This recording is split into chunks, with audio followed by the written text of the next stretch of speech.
अब आपके गार्डन की मिट्टी कभी भी पुरानी नहीं होगी इंशाल्लाह। अगर आप मिट्टी को इस तरीके से तैयार करेंगे तो आप जो भी पौधे लगाएंगे इंशाल्लाह बहुत हेल्दी ग्रोथ होगी और बहुत अच्छा फ्रूट आपको मिलेगा। इस वीडियो में मैं आपको मिट्टी बनाने का ऐसा तरीका बताऊंगा इंशाल्लाह इसके बाद आपको कभी भी ज़रूरत नहीं पड़ेगी। तो इसी मज़ेदार टॉपिक के साथ वीडियो को शुरू करते हैं।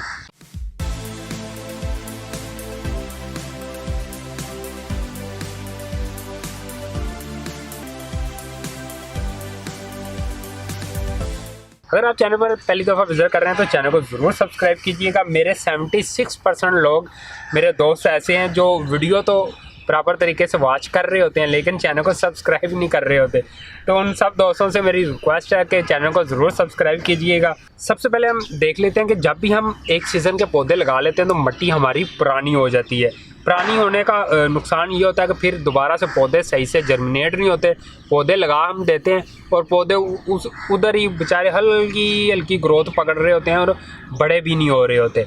अगर आपने इस तरीके से लगा भी लिए तो इंशाल्लाह मैं वो भी आपको तरीका बताऊंगा कि वो जल्दी बूस्ट अप कैसे होंगे। सबसे पहले आपने कोई भी गमला है या टोकरी के अंदर मिट्टी है उस मिट्टी को आपने पलट लेना है और उसको जैसे ये मेरे पास मिट्टी है उसको यूं बखेर देना है और पूरे दिन की उसको धूप लगने देनी है। फिर अगले दिन जाकर आपने इस तरीके से मिट्टी को तैयार करना है। ये हो गया। धूप लगाने से फ़ायदा ये हो जाता है कि इसके अंदर जो कीड़े छोटे मोटे माइक्रोब्स वगैरह होते हैं जो नुकसानदेह होते हैं वो मर जाते हैं धूप की वजह से, हीट की वजह से। यहाँ पे मैंने मिट्टी ले ली है, यहाँ पे मैंने वर्मी कंपोस्ट ले ली है। वर्मी कंपोस्ट का आपको बता दूं कि इसके अंदर NPK की खासियत है इसके अंदर जो हमारे पौधों के लिए बहुत ही बेनिफिट है। तो वर्मी कंपोस्ट अगर आम लेना चले जाएं तो आपको वर्मी कंपोस्ट महंगी मिलती है। 1 kg 2 kg करके अगर लेंगे तो बहुत ज़्यादा पैसे ले रहे होते हैं। अगर आप इकट्ठी वर्मी कंपोस्ट मेरी तरह मंगवा लेंगे 50 kg का मैंने बैग 2 दफ़ा मंगवा लिए हैं फैसलाबाद से, तो उनका नंबर ये स्क्रीन के ऊपर आ रहा है, आप उनसे वर्मी कंपोस्ट ले सकते हैं। मैं इनका इसलिए रिकमेंड कर रहा हूँ, इनकी जो वर्मी कंपोस्ट है इसके अंदर मिट्टी मिक्स नहीं होती। ये मेरे हाथ में आप जो वर्मी कंपोस्ट देख रहे हैं ये बिल्कुल प्योर वर्मी कंपोस्ट है। यहाँ पे मैं आपको बताता चलूँ कि बहुत सारे दोस्त ये पूछते हैं कि वर्मी कंपोस्ट बनती कैसे है। वर्म का मतलब होता है गडोए, कैचवे, अर्थवर्म, उसको गाय के गोबर के ऊपर छोड़ा जाता है, उस तरह वर्मिंग कंपोस्ट बनती है। तो ये वर्मिंग कंपोस्ट डीकम्पोज हुई होती है। आपको कोई भी मेहनत करने की ज़रूरत नहीं, बस आपने पकड़नी और अपने पौधों को देनी है। अगर मिट्टी तैयार कर रहे हैं तो मिट्टी के अंदर आपने मिक्स करनी है। और इसके बाद यहाँ पे आ जाएं तो ये मेरे पास है गाय का गोबर। गाय का गोबर बहुत सारे लोग समझते हैं कि आम सी बात है गाय का गोबर लें और ला के उसको मिक्स कर दें। नहीं, एक बात गौर से सुनिएगा कि गाय का गोबर आपने पुराने वाला लेना है। 6 माह से ज़्यादा जो पुराना हो, वो इसलिए कि वो ब्लैक हो जाता है पड़ा पड़ा, वो सही तरीके से डीकम्पोस्ट हो जाता है। तो उसकी निशानी क्या है कि ये देखें मेरे हाथ में ये है, इसको आप खोलें तो ये देखें इसके अंदर ये ब्लैक हो चुका है। इसका मतलब ये अच्छा खासा पुराना मेरे पास गाय का गोबर है। तो ये भी मुझे एक नर्सरी से मिल गया था तो मैं नर्सरी से ले आया हूँ। अगर आप किसी भी वहाँ से डेला पकड़ के यूँ तोड़ेंगे तो अंदर आपको ब्लैक दिखाई देगा। ताज़े वाला गाय का गोबर ले आते हैं, मतलब जो ताज़ा गाय का गोबर है 1-2 दिन रखें वो ड्राई हो जाता है, वो आप दे देते हैं। आप समझते हैं कि ये ड्राई है तो बस दे दें।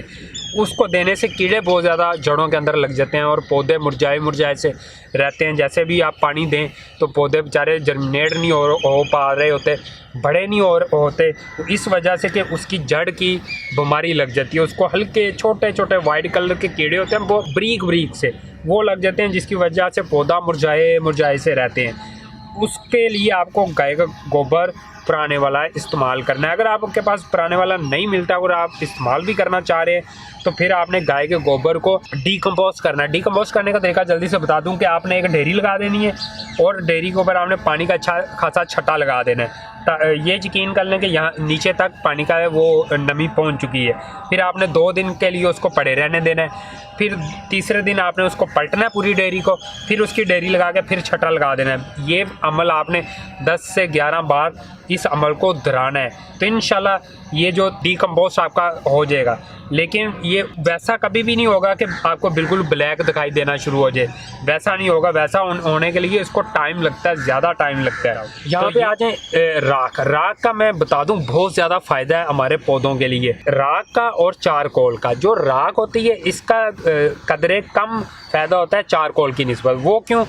जो हमारा चारकोल है उसके अंदर जो प्रॉपर्टी हैं वो ज़्यादा हैं फर्टिलाइज़र की, जो राख है उसमें थोड़ी सी कम होती हैं, लेकिन ये भी बहुत फ़ायदा देती है ये वाली राख आप लकड़ियों की बना लें, पत्तों की बना लें, गाय के गोबर को जलाकर बना लें, प्लास्टिक की चीज़ें नहीं जलानी, आप किसी भी चीज़ की राख को तैयार कर सकते हैं। जो आपके पौधे हैं वो उनको ड्राई करके उनको आप जलाकर उनकी राख पैदा कर सकते हैं। राख आपके पौधे की जड़ को कीड़ा नहीं लगने देता, पौधे की जड़ की किसी किस्म की बीमारी को नहीं आने देता, उसकी वजह से आपके पौधे भी हेल्दी रहते हैं। वो आपने चारकोल ले लेने जो हम अंगीठी में सीख कबाब के लिए इस्तेमाल करते हैं, उसको आपने अच्छे तरीके से मसल कर उसको बारीक कर लेना है और उस वाले पाउडर को आपने मिट्टी के अंदर मिक्स करना है। अगर वो नहीं है तो आप इस तरह से राख बनाकर उसको डाल सकते हैं। एंटी फंगल प्रॉपर्टी के लिए एक बेहतरीन आपके सामने चीज़ शेयर करने वाला हूँ, वो ये है हल्दी। तो ये मेरे पास हल्दी है, ये हल्दी आपने 2 चम्मच ऐड करने हैं 12 इंच के पॉट के अंदर। ये क्या करते हैं कि किसी भी किस्म की जड़ की बीमारी को हल्दी नहीं लगने देगी। तो हल्दी मैंने 2 चम्मच इस मिट्टी के अंदर मिक्स पहले ही कर दी है। जड़ की बीमारी बहुत सारे पौधों को लग जाती है जिससे पौधे मुरझाए रहते हैं। अब देखें मैंने इसको मिक्स करना है, मेरे पास 40% के करीब मिट्टी है और 20% के करीब मैंने ये वर्मी कंपोस्ट ऐड कर दी है, और ये जो गाय का गोबर है ये मैंने मिक्स कर दिया है 10% के करीब, और इसके अलावा 5% के करीब आपने ये राख इस्तेमाल करते नहीं है। और इसको आपने अच्छे तरह से मिक्स करना है, बिल्कुल अच्छे तरह से।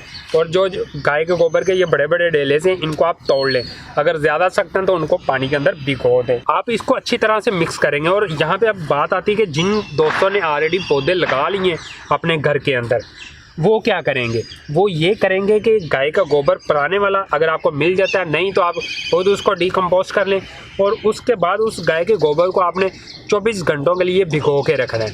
24 घंटों के लिए भिगो के उसका जो पानी होगा वो आपने पौधों को इस्तेमाल करना है। अगर वर्मिंग वो ले लेते हैं तो उसको भी आपने भिगोकर उसका पानी इस्तेमाल करना है। ये तरीका इसलिए बता रहा हूँ, आपके जो पौधे जहाँ पर स्टिल थे, बड़े नहीं हो रहे थे, छोटे छोटे पिदे से रह रहे थे, इंशाल्लाह वो बूस्ट अप होने शुरू हो जाएंगे।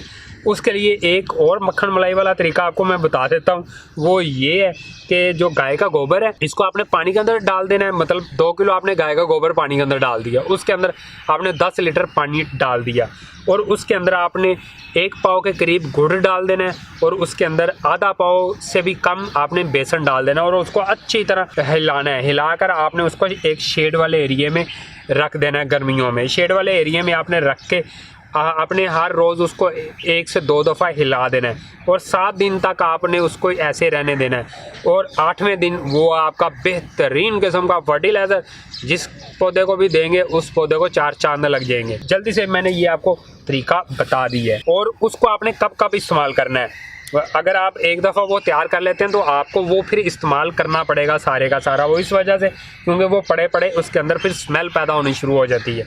तो उससे पहले आपने उसको अगर 12 इंच के पॉट के अंदर डालना है, अगर फ़र्ज़ करें आप 1 कप पानी का डालते हैं तो 1 कप आपने उसका ले लेना है और 1 कप सादा पानी का ले लेना है, तो वो डाल देना है। तो इंशाल्लाह उन पौधों का रिजल्ट दिनों के अंदर आपको दिखाई देना शुरू हो जाएगा। इसको हम करेंगे अच्छी तरह मिक्स। ले जी, ये मिक्स हो गया है, बेहतरीन हमारा बन चुका है। इसको हम गमले के अंदर डाल देंगे और पौधा लगा देंगे। बहुत सिंपल तरीका है कि आपके गार्डन की मिट्टी इंशाल्लाह कभी भी पुरानी नहीं होगी। इस तरीके से आपने हर सीज़न के बाद ये वाला तरीका ज़रूर करना है। तो हम मिलते हैं नेक्स्ट वीडियो के साथ, तब तक के लिए अल्लाह हाफिज़, बाय बाय।